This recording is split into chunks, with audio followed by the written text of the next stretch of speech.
nama saya Siti Nur Aini dengan NIM KHGG 24069 dari Prodi S1 Kebidanan kelas 1B. Di sini saya akan mempresentasikan tentang sistem reproduksi wanita. Apa itu sistem reproduksi wanita? Sistem reproduksi wanita adalah sekelompok organ yang terlibat dalam sistem reproduksi. Dalam hal ini untuk mempersiapkan kehamilan hingga melahirkan. Sistem reproduksi wanita memiliki 4 fungsi khusus. Yang pertama yaitu produksi sel telur atau ovum melalui proses oogenesis. Proses oogenesis adalah proses pembentukan dan pematangan sel telur atau ovum pada wanita yang terjadi di ovarium atau indung telur. Fungsi yang kedua yaitu siklus menstruasi dan pembuahan atau fertilisasi. Dan yang ketiga yaitu kehamilan dan perkembangan janin. Dan yang terakhir yaitu untuk memproduksi hormon. Sistem reproduksi wanita terbagi menjadi 2. Yang pertama yaitu genitalia externa dan yang kedua yaitu genitalia interna. Genitalia externa adalah bagian organ reproduksi wanita yang berada di bagian luar, sedangkan genitalia interna adalah organ reproduksi wanita yang berada di dalam rongga pelvis, yaitu vagina, cervix, uterus, tuba fallopi, dan ovarium. Baik, untuk yang pertama yaitu genitalia externa. Bagian genitalia externa ada lubang uretra. Lubang uretra biasanya untuk mengeluarkan urin dari tubuh kita. Untuk seterusnya yaitu ada hymen. Hymen atau selaput darah ini adalah lapisan untuk melindungi bukaan vagina dan area sekitarnya selama masa pertumbuhan. Kemudian ada labia mayora. Labia mayora biasanya untuk melindungi organ reproduksi wanita bagian luar dari infeksi. Kemudian ada posterior fourchette. Posterior fourchette ini adalah bagian kecil jaringan yang menghubungkan labia minora. Kemudian ada vagina, labia minora. Labia minora ini adalah lapisan pelindung dan merangsang area genital wanita. Kemudian ada vestibulum. Vestibulum ini biasanya mengeluarkan cairan yang berguna untuk melumasi vagina pada saat bersenggama. Kemudian ada klitoris. Klitoris adalah bagian vulva yang paling sensitif dan dapat menghasilkan respons seksual yang paling intens. Kemudian yang terakhir yaitu mons pubis. Mons pubis ini lapisan lemak di bagian anterior symphysis os pubis dan pada masa pubertas daerah ini mulai ditumbuhi rambut pubis. Untuk genitalia interna ada tuba fallopi, uterus, cervix, vagina, dan ovarium.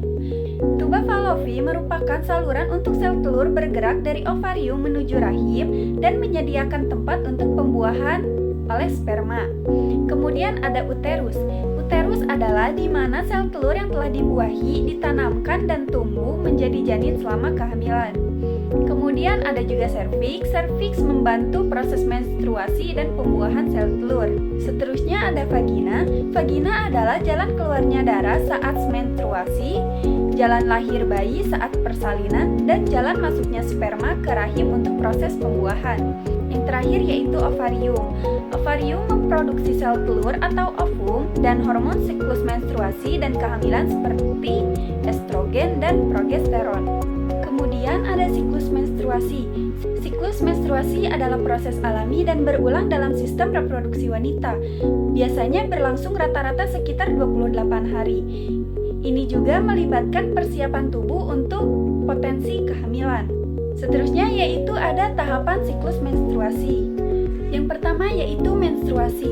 Menstruasi adalah proses pelepasan dinding rahim atau endometrium yang disertai dengan pendarahan dan terjadi secara berulang setiap bulan kecuali pada saat kehamilan tidak akan terjadi menstruasi.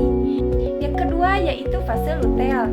Fase luteal terjadi ketika folikel ovarium kosong menjadi korpus luteum dan menghasilkan hormon progesteron yang mempersiapkan rahim untuk kemungkinan implantasi embrio. Yang ketiga yaitu fase folikular. Fase folikular terjadi ketika kelenjar hipofisis melepaskan hormon yang merangsang pertumbuhan dan perkembangan folikel ovarium. Dan yang terakhir yaitu fase ovulasi. Fase ovulasi terjadi ketika sel telur matang dilepaskan dari ovarium dan siap untuk pembuahan potensial. Apakah kalian tahu tujuan utama dari siklus menstruasi pada wanita itu apa? Nah, tujuan siklus menstruasi pada wanita itu adalah untuk mempersiapkan tubuh untuk memungkinkan kehamilan dan melepaskan sel telur dan mempersiapkan rahim untuk kehamilan. Jika tidak ada kehamilan yang terjadi, maka rahim akan melepaskan lapisannya selama menstruasi. Baik, sekian pemaparan materi dari saya. Sebelum saya tutup, ada sebuah pesan yang ingin saya sampaikan. Orang yang mengabaikan kesehatan dirinya adalah orang yang menabung masalah untuk masa depannya.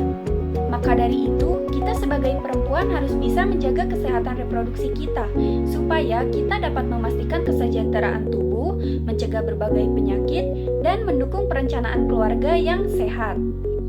Hal yang sama juga berlaku bagi laki-laki, karena kesehatan reproduksi yang baik pada kedua pasangan itu sangat penting untuk menciptakan keluarga yang sehat, mencegah masalah kesuburan, dan menjaga kualitas hidup secara keseluruhan.